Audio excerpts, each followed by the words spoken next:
Welcome to the Smart Legacy Podcast, your resource for protecting assets and securing your future. Hosted by Stockton and Cant, join us as we cover essential estate planning and elder law topics, such as wills, trusts, and Medicaid planning.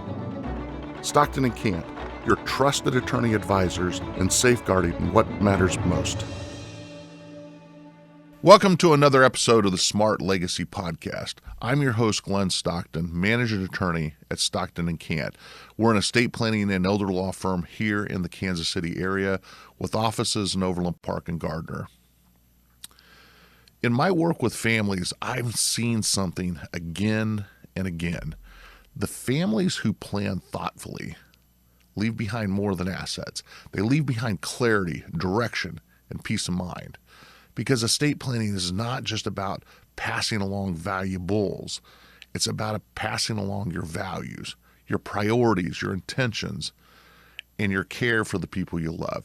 And so this podcast is here to help you make thoughtful, informed decisions so your wishes are honored, your family is protected, and the people you love are guided by clarity instead of chaos.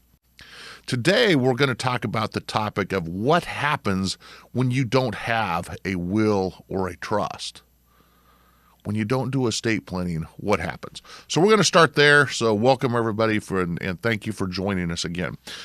So if we don't have a will or trust, we've not done any estate planning, what happens with this? And I want to walk through some scenarios because I don't think people give this enough attention. As I've said in prior podcasts, episodes before, I don't know that people give this the attention that I think it deserves. When we are doing estate planning, we are planning for that very specific moment in every one of our lives. And that is the moment of death. And what is left undone remains undone. We don't get second chances after we die to come back and fix the stuff or get it done. It remains undone. And when we don't plan, we typically leave chaos, burden, confusion. We see more family fighting, arguing, high costs that are involved in settling the estate. Whereas if we plan and we plan thoughtfully, we bring clarity, we make things easy, right? We're replacing that chaos with clarity. So let's go through what happens when we fail to plan, right? And we're going to start off today at death, and then I'm going to work back to even saying what happens when we haven't planned for incapacity. Because good estate planning is not just dealing with what happens at death. That's part of it.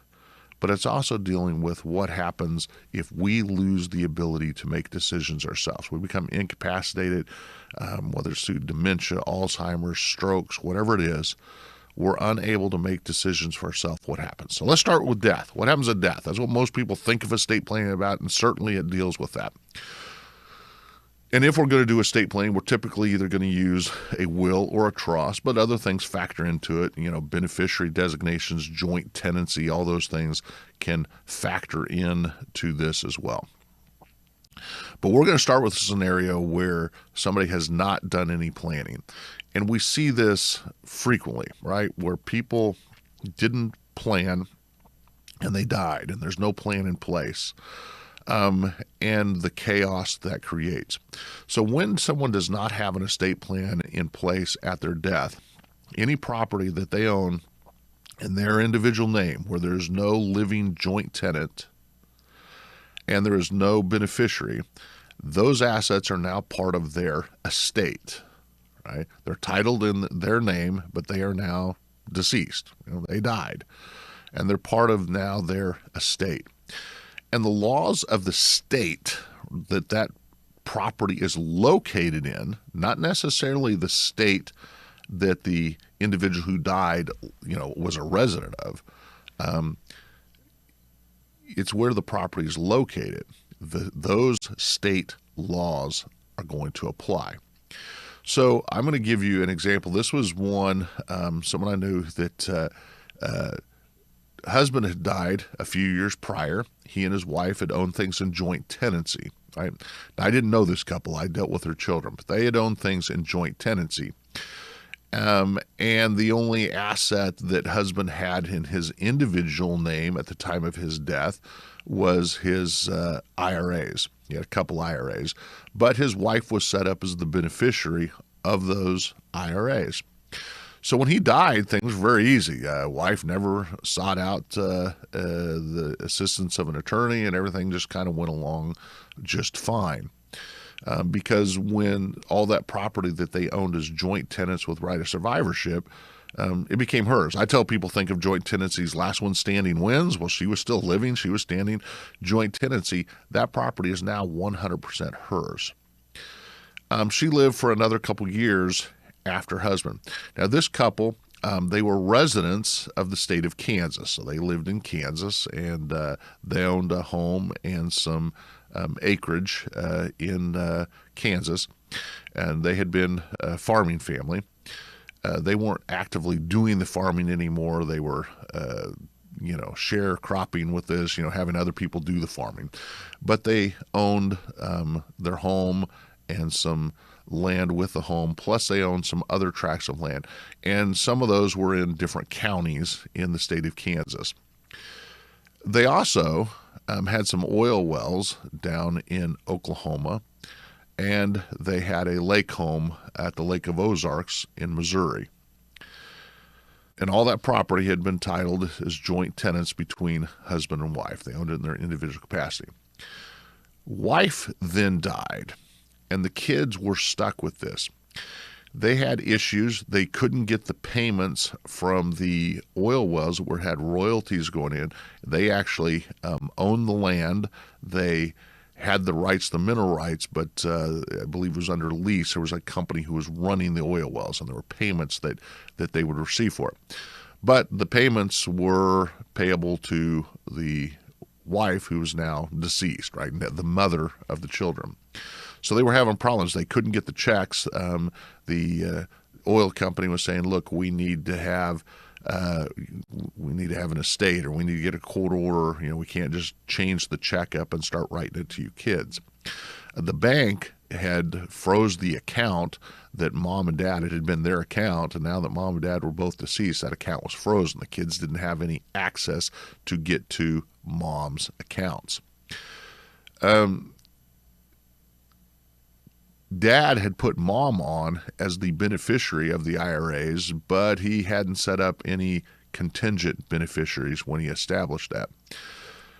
And then they also had this, the oil wells in Oklahoma, but they own the property in Oklahoma. They had their Kansas property in multiple counties, and they've got a home in Missouri and all the contents of that home.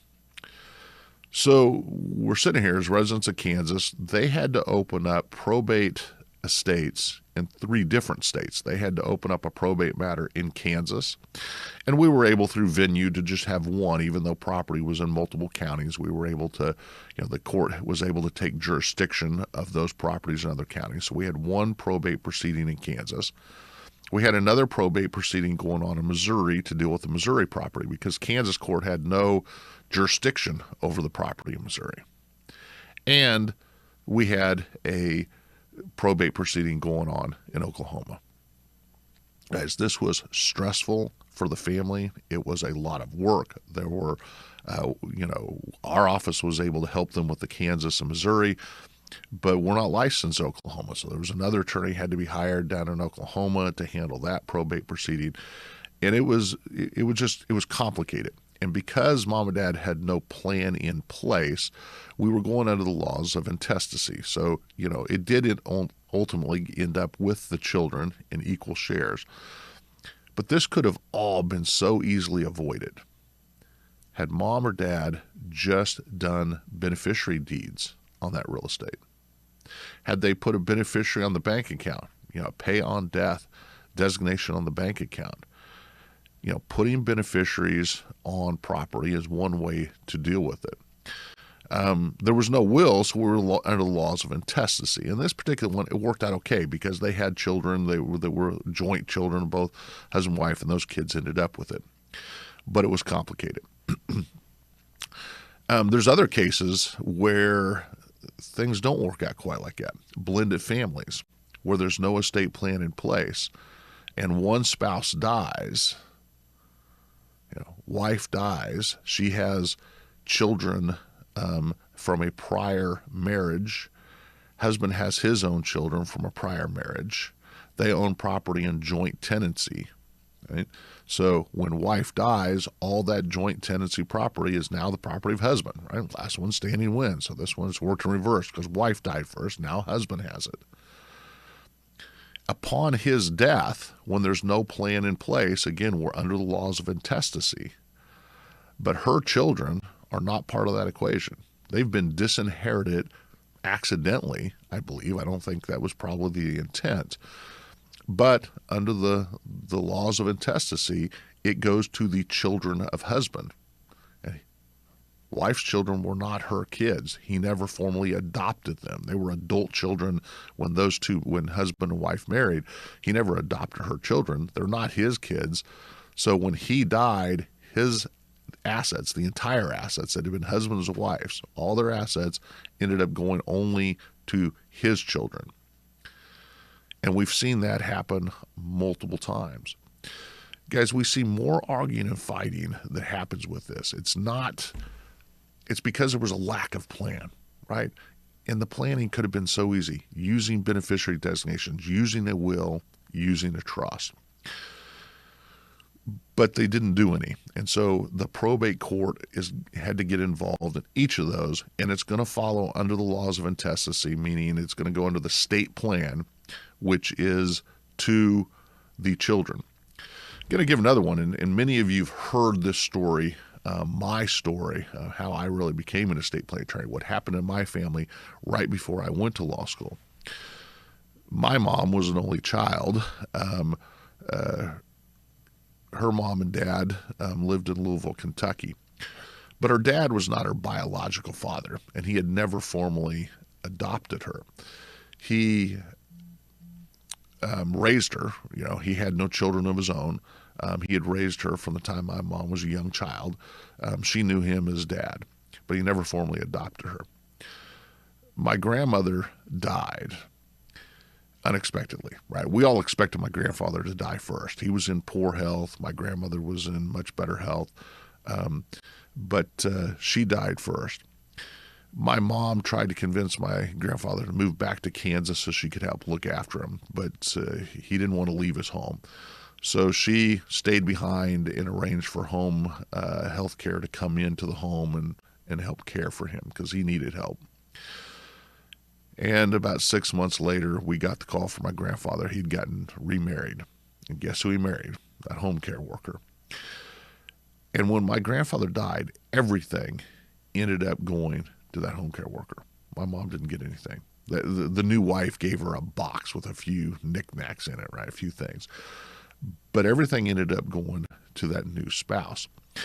Now, in this particular case, although the new wife had done some things to try to make sure it went to her, but even had they not done that, under the laws of intestacy again, because my grandfather didn't have a plan in place, upon his death, he had no children, right? Because my mom was not his actual biological child or adopted child, so he had no children. So everything under the laws of intestacy would go to the new spouse. And she ended up with everything. And I see this in blended families all the time. I see situations where there's no plan in place and there's minor children. And we have to open up conservatorships and guardianships, have people appointed. And then when they turn of legal age, they just get all the property and it's spent, it's gone, it's squandered. And it was complicated and expensive to get it there. And there were just extra costs that didn't need to be incurred. There's special needs beneficiaries where, again, the money was left to them. It's interrupted their benefits that they were receiving, and it has to go through a spend down. All of this type of stuff happens because there's no plan in place for death. There's no will. There's no trust. So how do we fix that? Get an estate plan in place. And certainly joint tenancy factors into it. Beneficiary designations factor into it. But as a centerpiece of estate plan, we're typically going to look to either a will or a trust.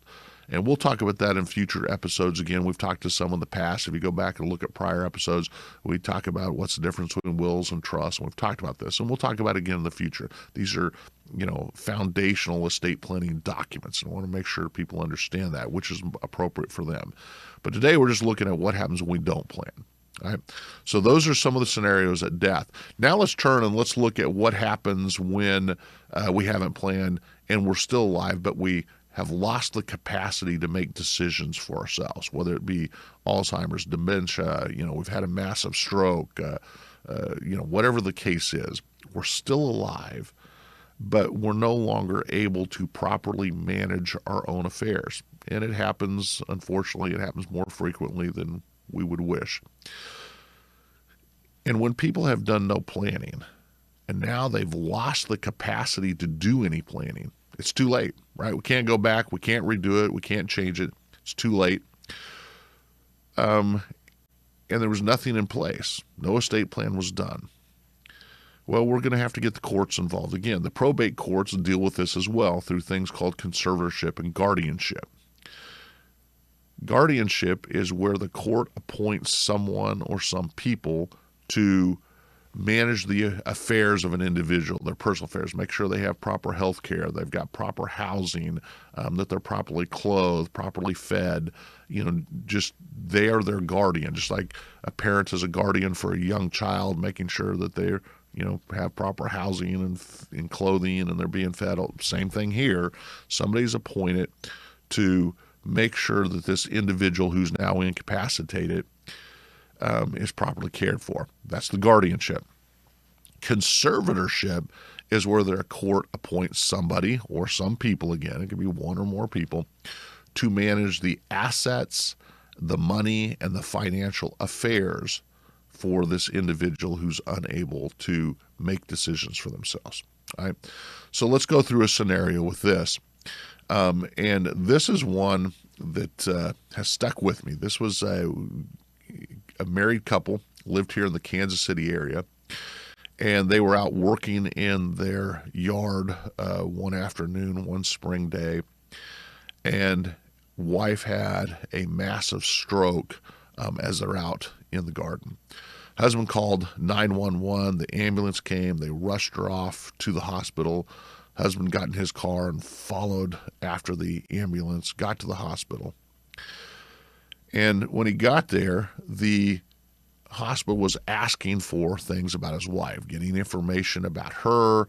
And then the hospital asked the husband for copies of wife's healthcare power of attorney and her living will, right? Her medical directives.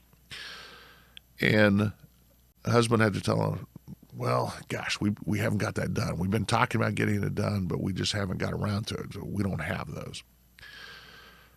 And what the hospital told him was, look, unfortunately, unless you have like a HIPAA release, something that authorizes, where she's authorized us to talk to you about her health condition, we can't even really talk to you about how she's doing. You're going to need to seek out the assistance of an attorney. So he reached out for our office. This was late afternoon, right? Late afternoon.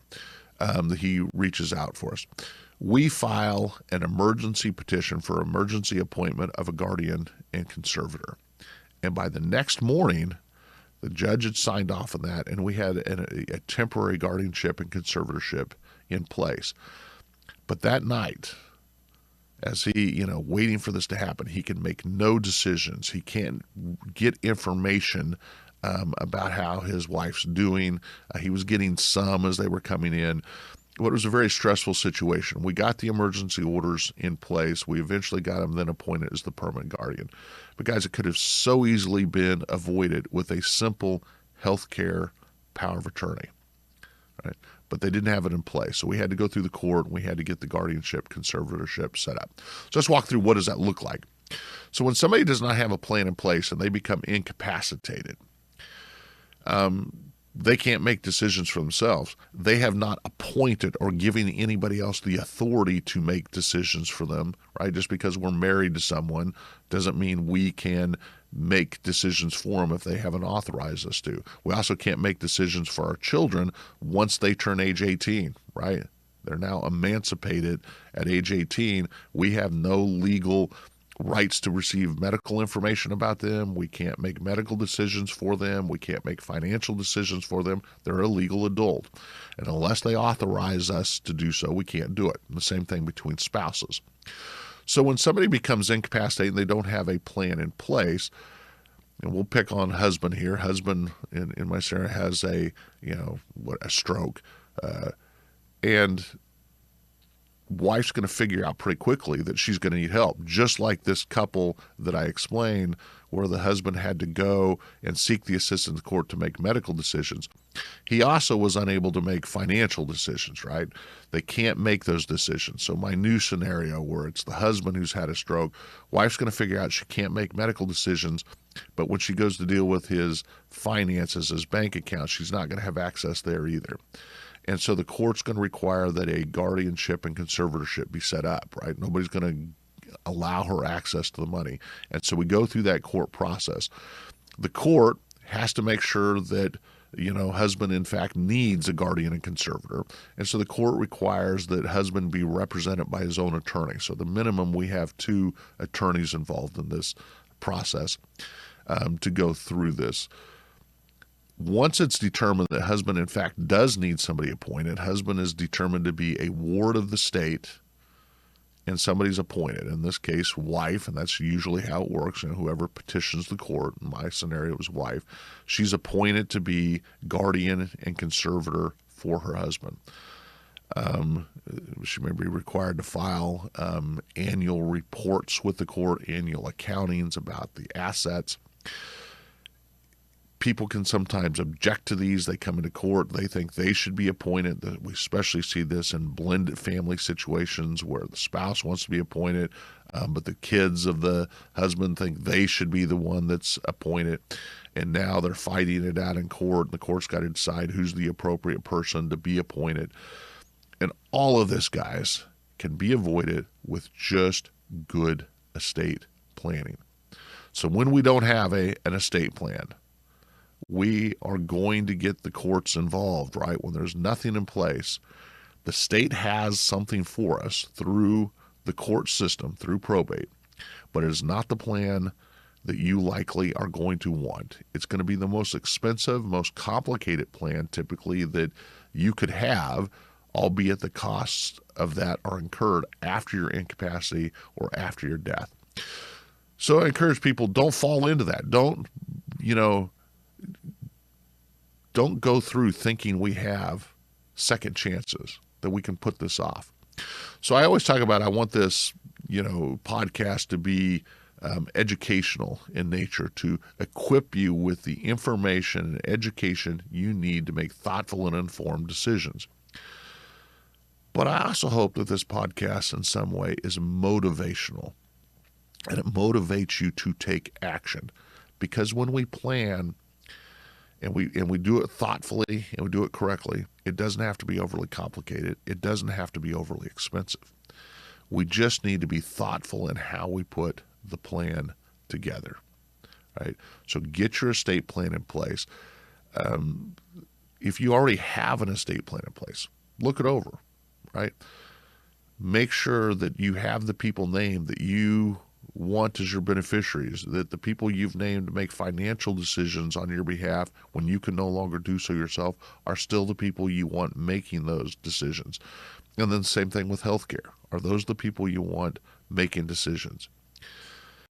Create some transparency with that plan. Share your plan, at least with the decision makers. If somebody's going to be appointed to make financial decisions or healthcare decisions, they need to know about that, right? Where are they going to find the documents? What are the rules? What does that look like? What do you want? And good estate planning is going to guide them through that process. So let's go through. Now we know what happens when we don't have a will, we don't have a trust, we don't have an estate plan in place. Let's talk about when we do have one in place. What do we do with that? So one, when you get your plan in place, make sure it's comprehensive. Don't overcomplicate things. Keep it simple, but be comprehensive. I don't have a crystal ball, nor do you. We have to be prepared for things that life can bring our way. So be comprehensive in the planning. What happens if I become incapacitated? What happens if I die? What happens if the person I've appointed is unable to assume the role? Who's the backup to that? You're thinking through these things. Be comprehensive in your planning. Share that plan with the people, at least the people that are decision makers. We like to do at Stockton Camp what we call the family meeting, right?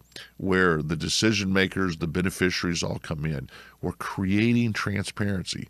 I want the kids to know mom and dad have a plan in place. Here's what you need to know about the plan. Here's where we're going to find it when the time comes. Here's what your roles are. We're creating that transparency so that when the time comes, they know what's expected. They know what you wanted.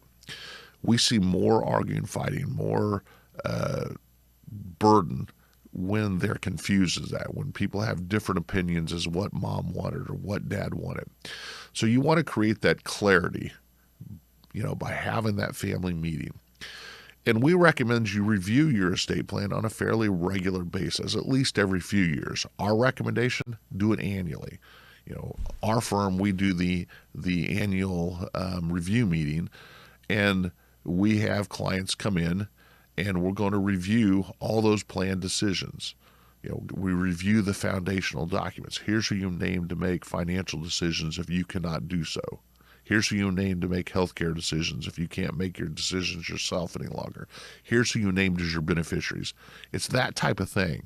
We're reviewing that and asking the question, is this still the way you want it? Do they know where to find this stuff, right? Your plan. Do they know what the passwords are to get access to computer and photos that may be stored on your computer? Do they know how to access the safe if you got a safe? If you have a lockbox, they know about it. Do you have a storage unit somewhere that they need to know about? Is there life insurance? Because the other thing we're reviewing besides the plan decisions, who's making financial decisions, who's the beneficiaries, that kind of thing. The other thing we're looking at is, what are the assets? Are the assets titled properly? Are beneficiaries set up correctly? And we like to do that on an annual basis through those annual review meetings.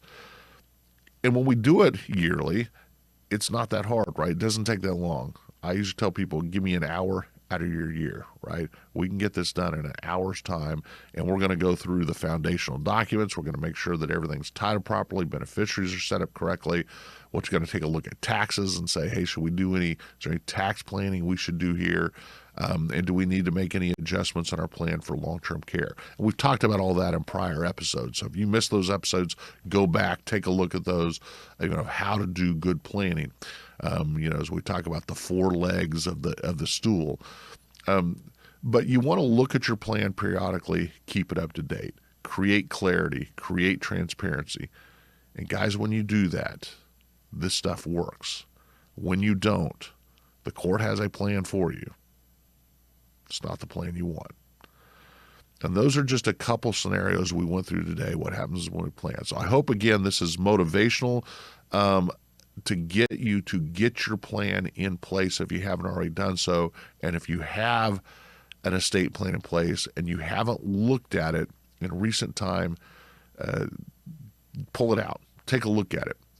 Better yet, give our office a call. We're happy to help people, go through their existing documents to make sure that they're doing what they need to do. And we don't charge for that meeting to come in and help you kind of evaluate what your plan doing, what's it not, is there anything you need to update. So you could reach out to us at Stockton and Cant. You'll find us on the web at stocktonlaw.com, and we're happy to meet with you. In fact, we're happy to even serve as attorney of record for people that already have their estate plan done, but they don't have a relationship with an attorney.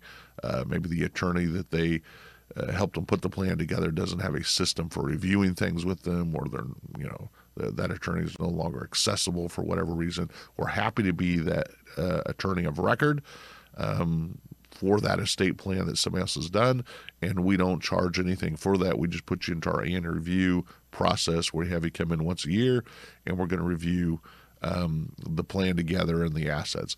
Now, obviously, if changes need to be made, there would be fees associated with that if we're having to draft documents, but no fee to do that. So if you're one of those who already has an estate plan done but doesn't have a relationship with an attorney, reach out to us. This stuff's important. Or at least review it on your own, right? Just make sure that the decisions you made are still the decisions you would want if something were happening today. So as we wrap up, remember, estate planning is not about paperwork. It's about protecting the people you love and make life easier for them when it matters most. Thoughtful planning today can spare your family confusion, conflict, and unnecessary burden tomorrow. Your estate plan, or lack of one, will one day speak for you when you no longer can. It helps determine whether the people you love are protected or burdened, whether grief is softened by clarity or made harder by chaos and confusion.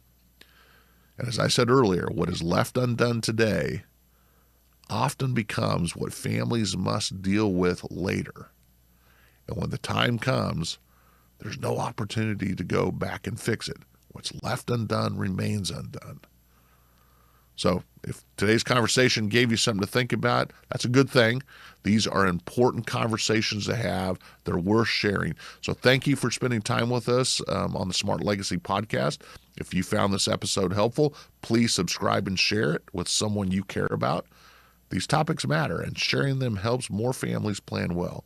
You can find us on Apple Podcasts, YouTube, and Spotify. You can also visit us at stocktonlaw.com, where you'll find all of our prior episodes and many other helpful resources.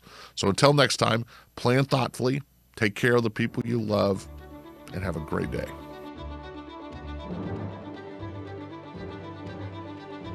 The information provided in this podcast is for general informational purposes only and does not constitute legal advice. Listening to this podcast does not create an attorney-client relationship. Laws vary by state, and this podcast focuses on estate planning and elder law in Kansas and Missouri.